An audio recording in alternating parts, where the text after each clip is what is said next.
তুলে নিয়ে একেবারে বাইকে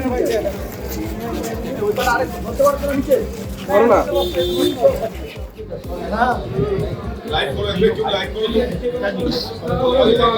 করে আমার দিদিকে মেরেছে ও কাকিকে মেরেছে আর সবাই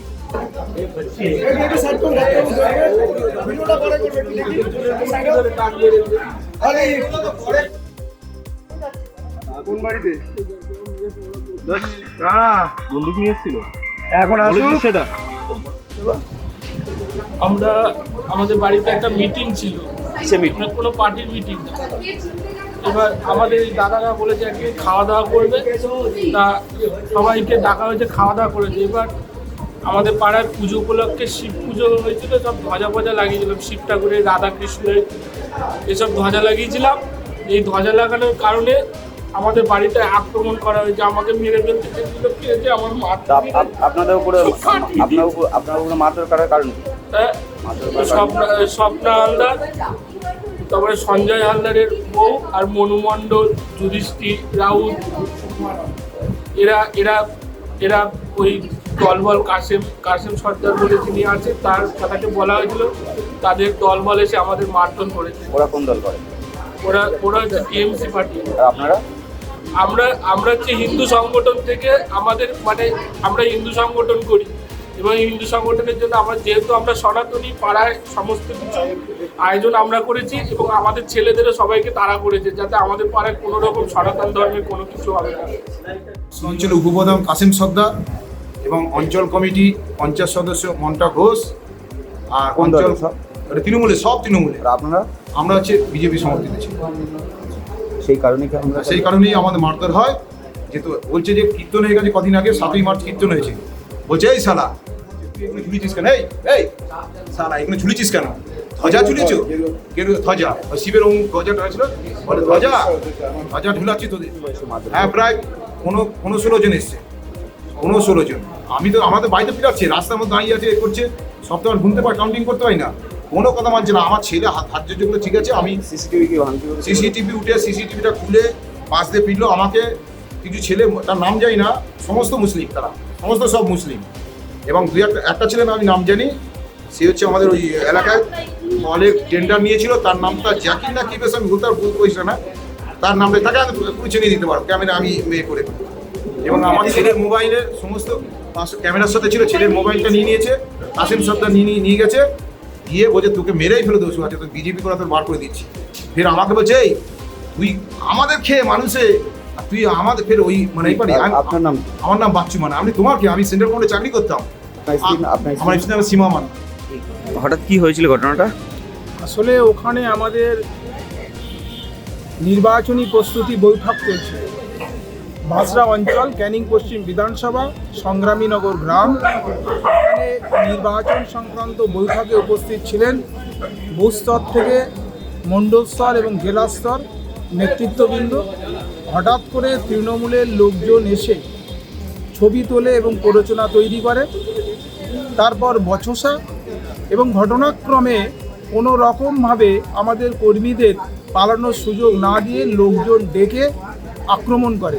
সেই আক্রমণের হাত থেকে শিশু এবং মেয়েরা, পরিবারের সদস্যরা কেউ রেহাই পায়নি। আমরা ভীষণ রকমে আতঙ্কিত আছি। নির্বাচন ঘোষণা হতে না হতেই এমন ঘটনা যদি ঘটে, তাহলে আগামী দিন কী ঘটতে পারে। সিসিটিভি ফুটেজ ভাঙচুর করা হয়েছে, মোবাইল ভাঙচুর করা হয়েছে, কয়েকটা মোবাইল কেড়ে নিয়ে চলে যাওয়া হয়েছে। এরকম অবস্থায় প্রশাসনের একটা বলিষ্ঠ পদক্ষেপের আশা করছি।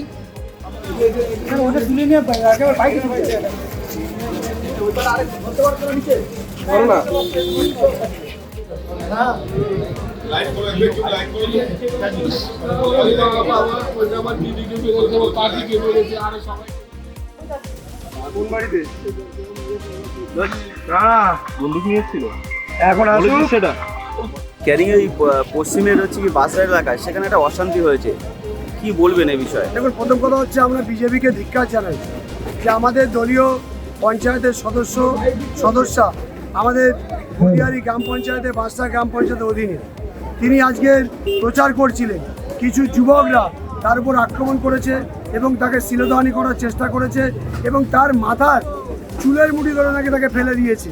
আমি ধিক্কার জানাই যে গতকাল নির্বাচন ঘোষণা হয়েছে, আজকে তারা রামের নাম নিয়ে বলছে নির্বাচনে বৈতরণী পার করে ক্ষমতা আসবে। এই তো ক্ষমতা আসার নামেই তারা মানুষের উপর যে অত্যাচার, মহিলাদেরকে অসম্মান করছে, মহিলাদেরকে শ্লীলতাহানি করছে, আমরা ধিক্কার জানাই। এবং আমি প্রশাসনকে বলবো যে বা যারা যারা এই কাণ্ডের সঙ্গে যুক্ত তার বিরুদ্ধে স্ট্রংলি ব্যবস্থা নেওয়ার জন্য, নাহলে আমরা আগামী দিন যারা যারা ঘটনা ঘটিয়েছে তাদের বিরুদ্ধে যতদূর যেতে হয় আমরা ততদূর যাব। আজকের যে বিষয়টা ওরা অভিযোগ করছে যে ওদের একটা প্রোগ্রাম ছিল, আপনি নাকি বাইরে থেকে লোকজন ডেকে ওদের উপর চড়া হয়েছে, আপনি এই বিষয়টা কি বলতে চাইছেন?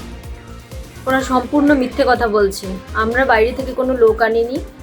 উপরন্তু ওদের ওই বাড়িতে, বাচ্চু মান্নার বাড়িতে বাইরে থেকে প্রচুর বিজেপি ক্যান্ডিডেট বোধহয় ছিল, আমি জানি না কারা ছিল না ছিল।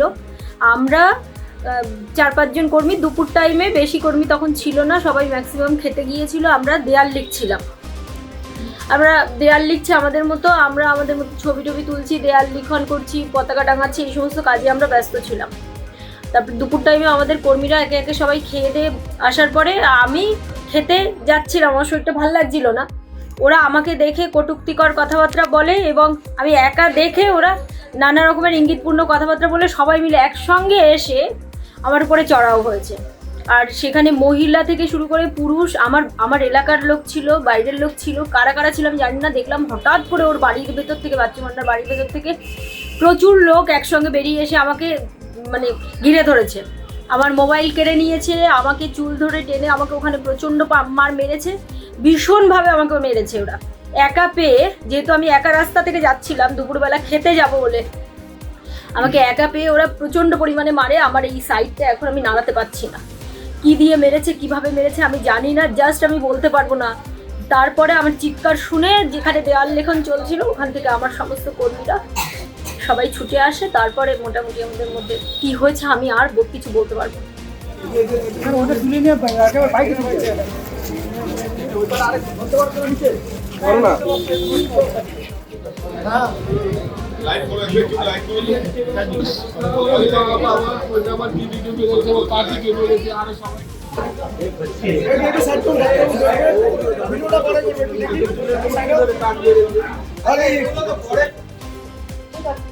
কোন বাড়িতে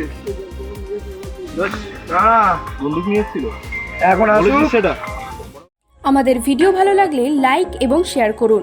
কমেন্ট সেকশনে গিয়ে জানান আপনাদের মতামত। আরও ভিডিও পেতে আমাদের চ্যানেল সাবস্ক্রাইব করুন এবং প্রতি মুহূর্তে খবরের আপডেট পেতে প্রেস করুন বেল আইকন।